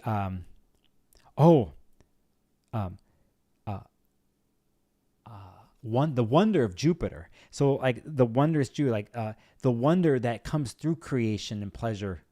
Oh, wondrous orgasms. That's what I'm writing. Wondrous orgasms. Wondrous?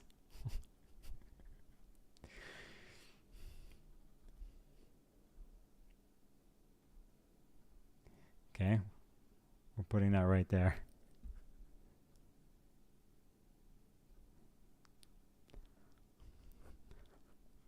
I just had to do this. Okay, so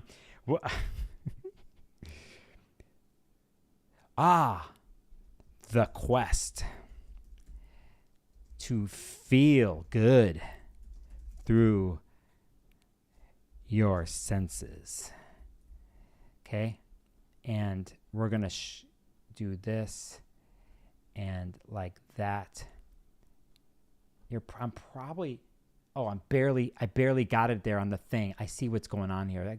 I can't tell because I can't see what I'm seeing on the screen. So we're going to go the quest to feel good through your senses, okay? And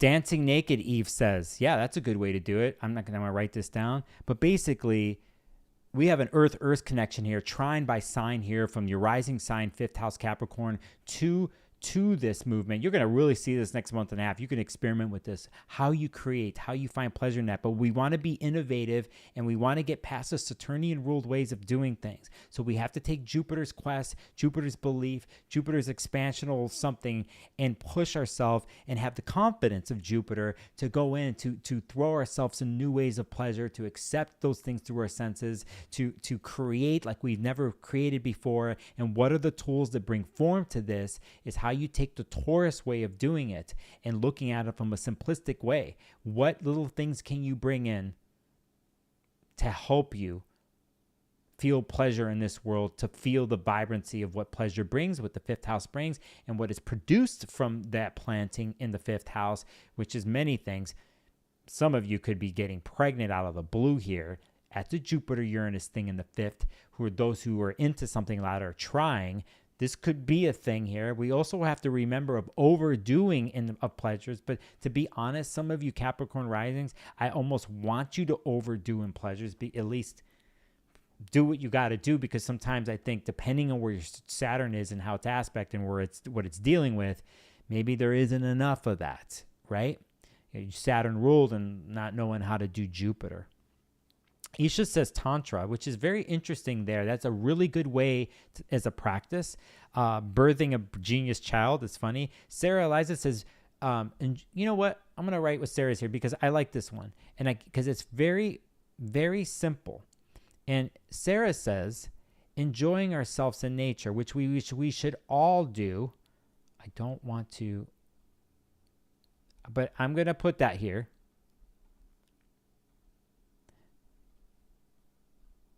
We're going to keep it simple. But what comes through your senses, through the house of pleasures, will guide you here. And sometimes you do something weird and different, maybe even kinky. And I'm not just saying sexually, okay? But maybe you stand in your own garden, your own place like that, and you put a blindfold on and you let your other senses take control. You take a risk, right? Or you get rid of sound and you just look at color. Or you close out certain senses and you bring certain sound in, or it's just touch, right? A lot of things you could do with a blindfold, but it's to be able to trust that and to have the faith in letting your senses guide you in the Taurus part of your chart. We want to be open here.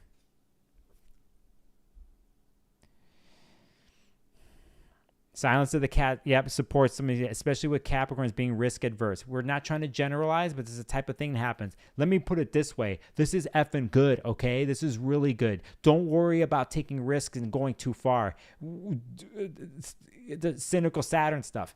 Go too far. Go too far. Do I write that? This is the weirdest stream that I don't even know what I'm... Okay, so let's go. Because I'm hitting the limit here because there's something I'm going to do at the end of the stream. I have to keep it a surprise because it's an experiment I want to do. And I know some people, well, they're hanging with me here. You guys are hanging with me this whole thing. I can't believe it. Aquarius weirdos. What do you got here? Another Saturn-ruled sign, but a different ruled Saturn sign. Okay, so can I go... What do I see here? Can I go like this? There, I got more room there. And... I wish I could, we're going to have to do it like that because I'm changing this and I wish I could make it bigger. That's going to do it actually. And I'm going to, there. All right. So,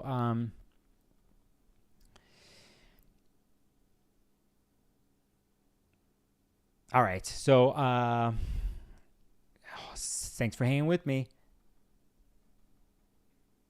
Fourth house, past,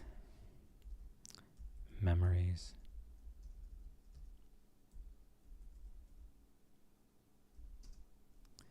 home, family, lineage. We'll keep it simple, but you know what I just did?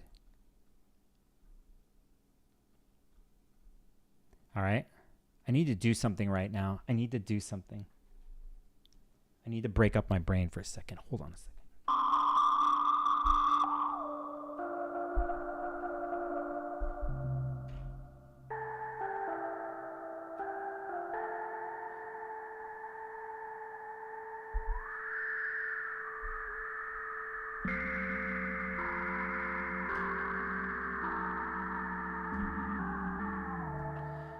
All right, good. That's good. I needed to do that.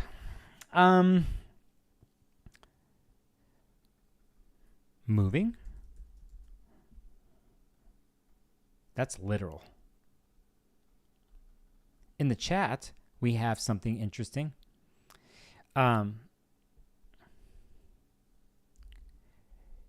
BCB says, unexpected growth in how we interpret our family stories.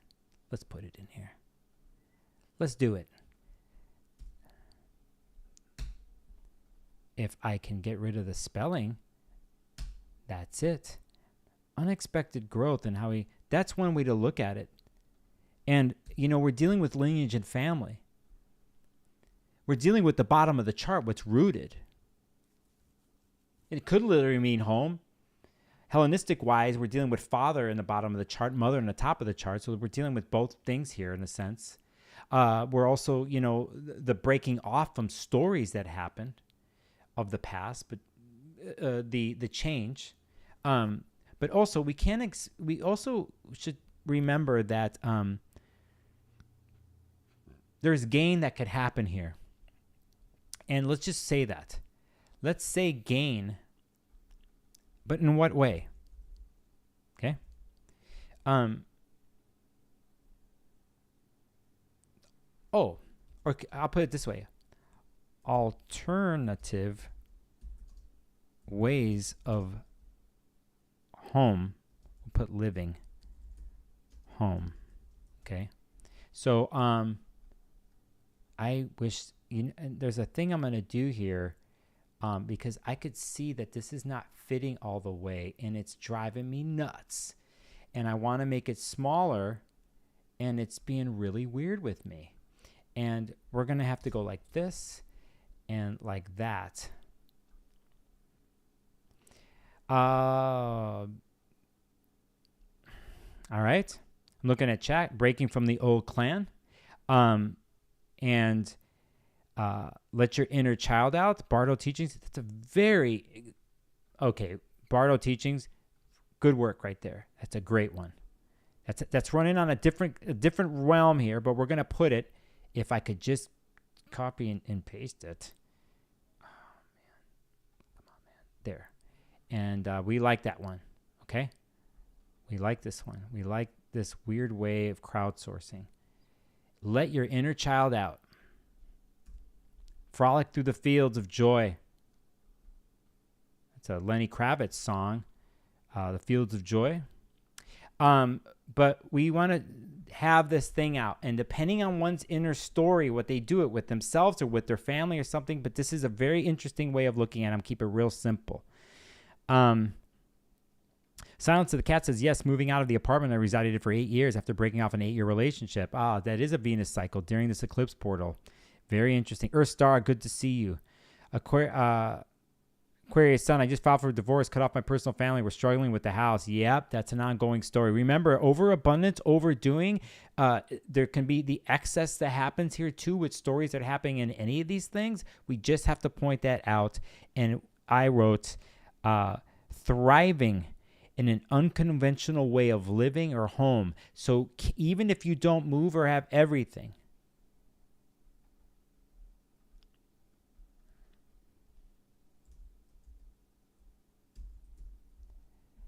thriving. Can you thrive here? And what's it going to take to do this? Okay. What new way of looking at home and family, what tools can you bring in to help you thrive? And so that's what we're writing here. All right. Dolly says 15 minutes till Jupiter-Uranus connect. Okay. Yeah. K. Michelle, freedom from family to heal wounds. Jay Quinn, good to see you in chat too. All right. Let's keep going. Are we at the end? Pisces Rising. This is your third house. And we're going to deal with the mind here. I'm going to keep it real simple. We're just going to keep it all in one thing. So I can keep writing here. I'm going to say mind, writing, immediate environment,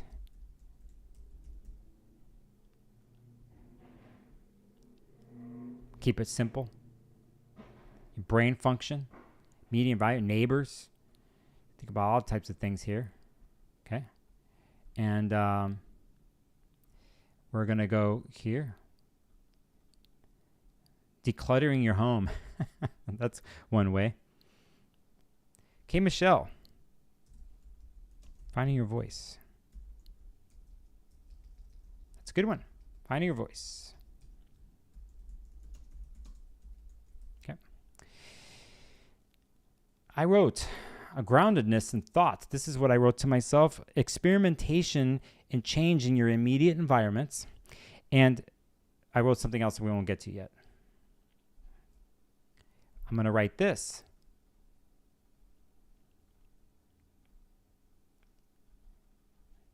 Exploring your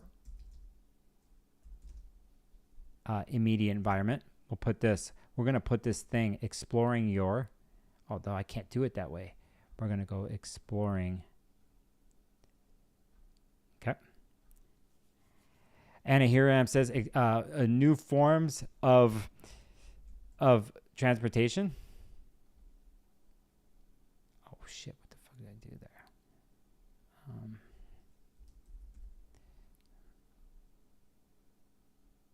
No, I wasn't gonna. I'm just doing something right here. All right, we're gonna go like this. We're gonna go like that, and we're gonna explore our environment.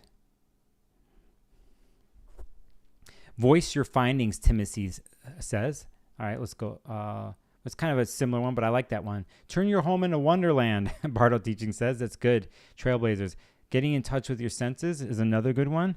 I wrote a groundedness in thought, experimentation, so on and so forth. I think the key thing here is, because we're dealing with a water Pisces rising that's got Saturn in the first house right now for a little bit more. You got Mars currently there. You got a lot of action that's been happening there. Doesn't seem that way because it might be restrictive. You had a definitely interesting rebirth moment happen with Saturn, Mars, with the vision that Pisces has as being Jupiter ruled. And here's Jupiter being in the third house with Uranus here that supports your vision. So basically the vision, keeping it real simple, it's repetitive, but it doesn't matter. We'll put finding your voice for your vision. Finding your voice for vision. Or like someone said, someone said in chat, finding your voice for vision. What is it?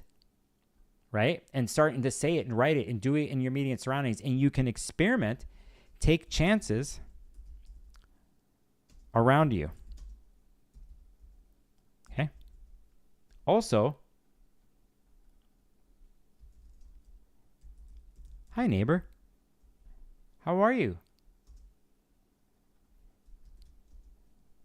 My name is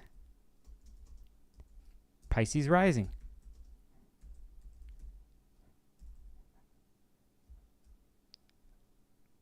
These are my boundaries.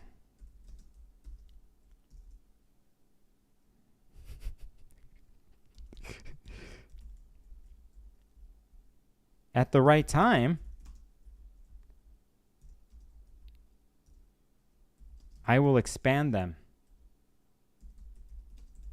I can't believe I'm writing this.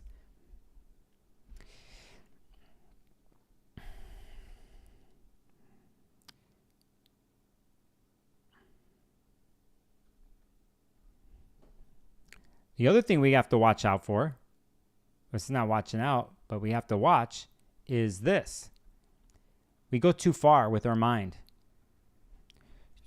Too much mind?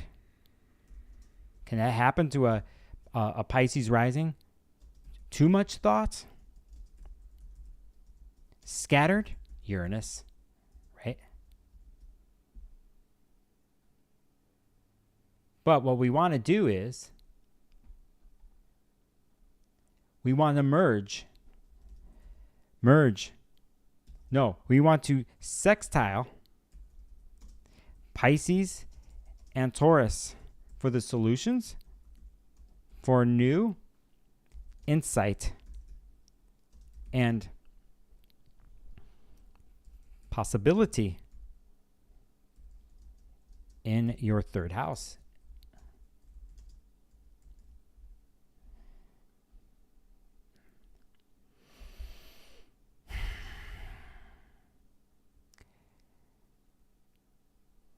Bardo says, finding non-conventional sisters and brothers online, which is a very interesting thing to say because we're dealing with siblings in the third house. And I have the weirdest thing here. I don't know what I did. This is completely out of sorts, right? I got to do something here. You're going to see something I need to delete here. I need to delete that, and I need to delete this.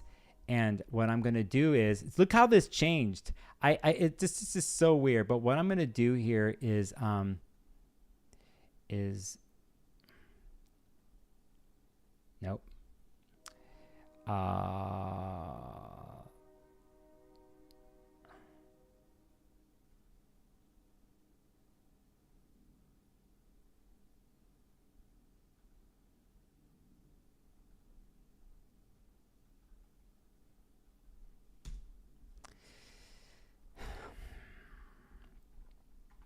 What I did today is on that link. I'm not going to be proud of it. I think here that we have to remember that I took a chance and I went along with what you all were saying and doing.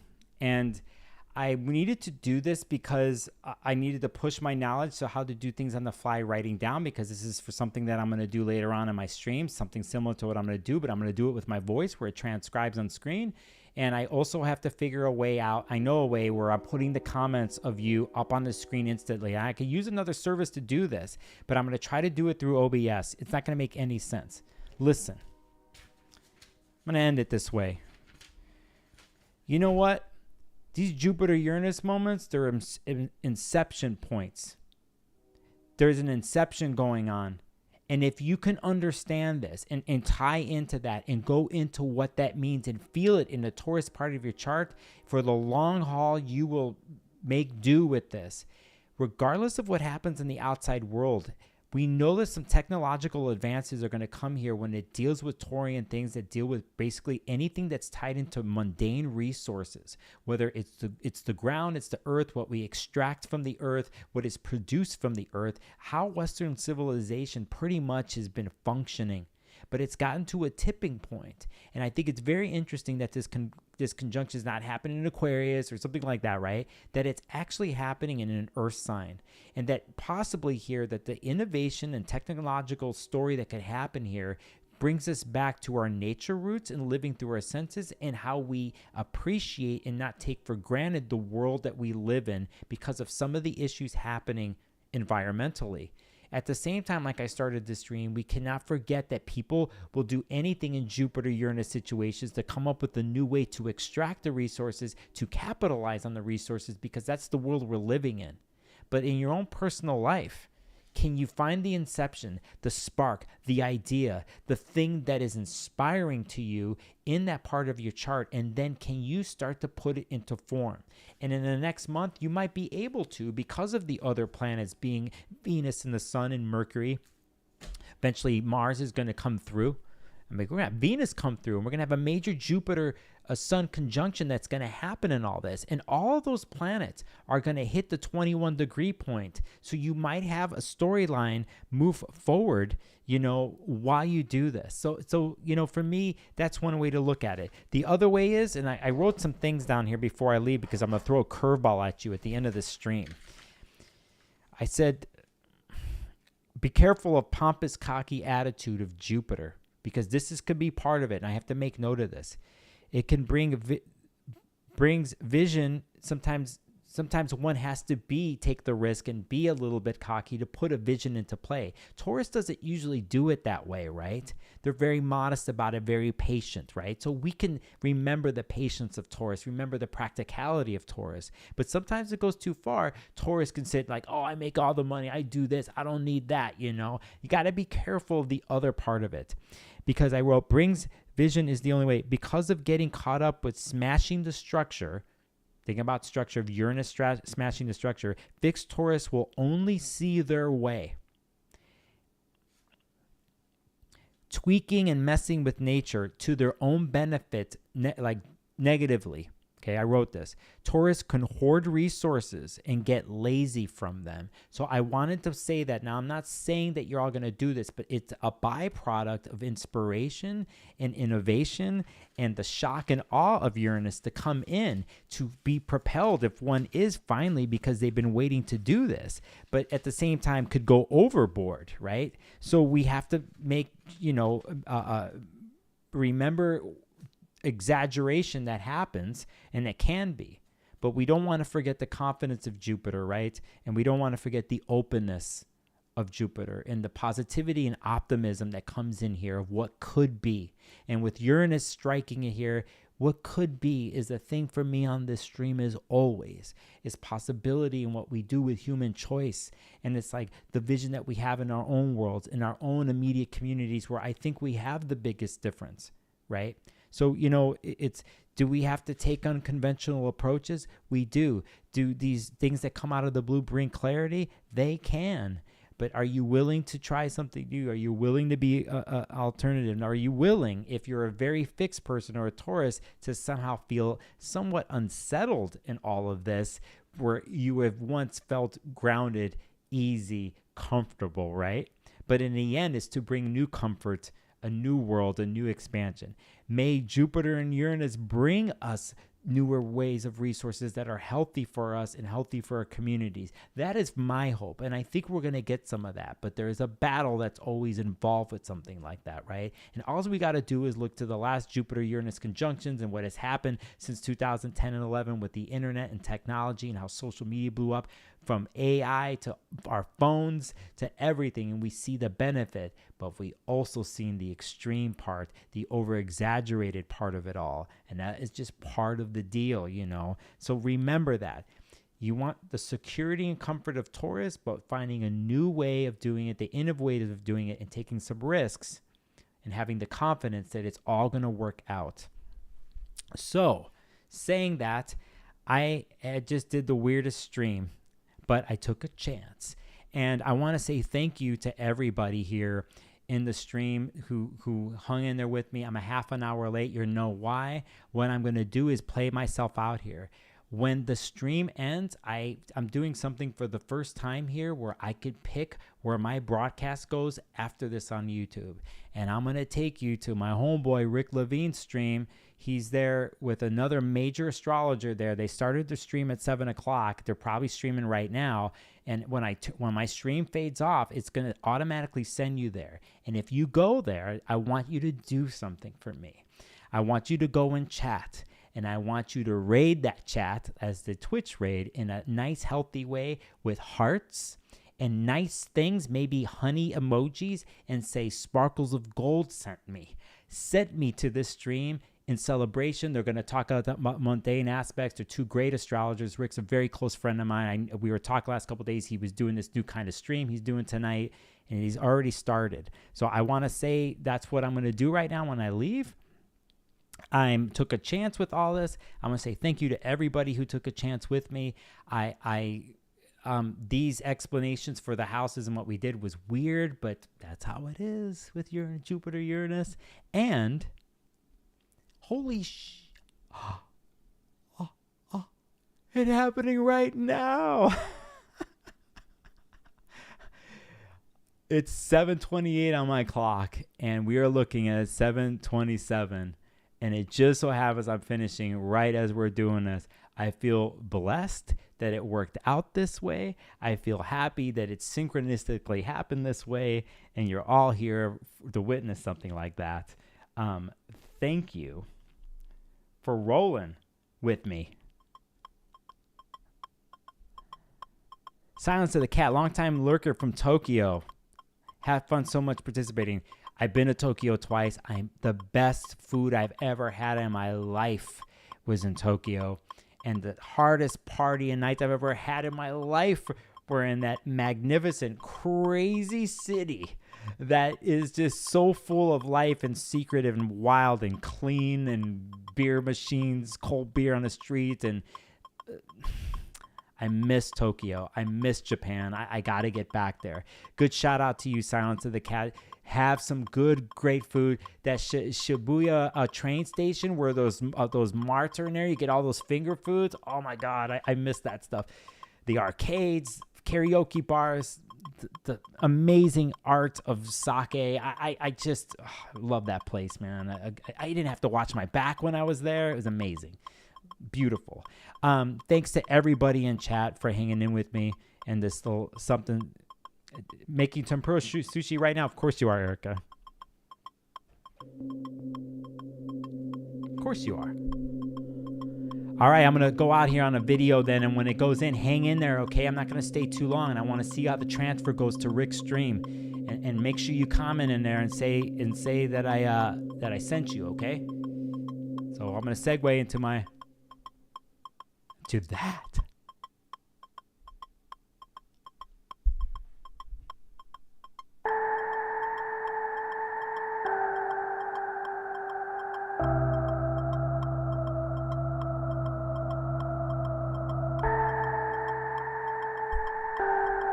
Yes.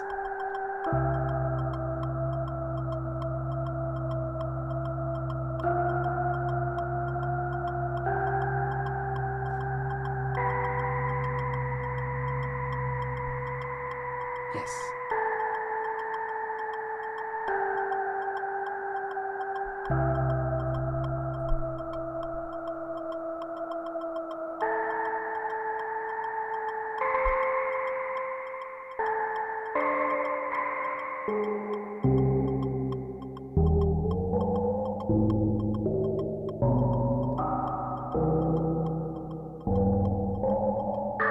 I'll see you guys on the next whatevers.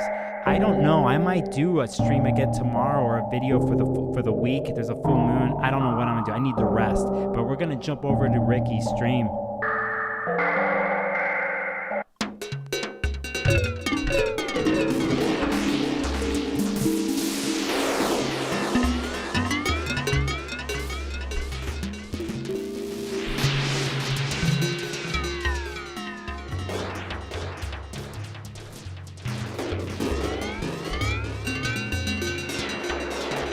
Ha!